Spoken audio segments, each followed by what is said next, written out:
Выставка достаточно динамичная, было очень много потенциальных клиентов, было очень много потенциальных партнеров, были зарубежные специалисты, были зарубежные компании. В целом очень интересно, это первый наш опыт участия в подобного рода форматах, но я уверен, в будущем мы не раз и не два будем повторять, потому что получили массу положительных впечатлений, массу новых инсайтов для развития своего бизнеса и массу новых контактов для того, чтобы развивать в дальнейшем партнерские отношения. Мы понимаем, что это не совсем наш профиль, так как наш профиль это кибербезопасность, выставка ориентирована на общую безопасность, но тем не менее очень много пересекающихся тем для взаимодействия с другими компаниями, которые работают по профилю физической безопасности.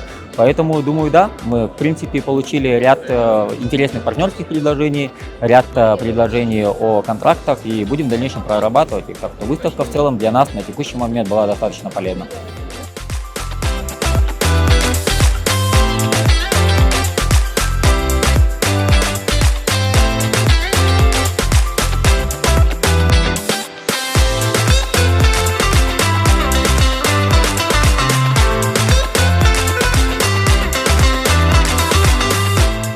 На данной выставке мы принимаем участие в первый раз.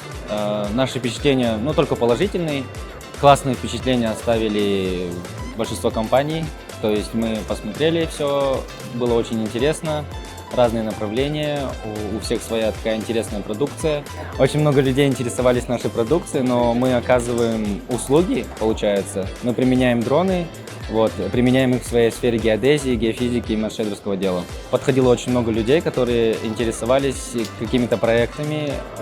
Также у них есть свои проекты, они брали у нас контакты и планировали дальнейшее сотрудничество с нами. В следующем году, скорее всего, мы также примем участие в этой выставке.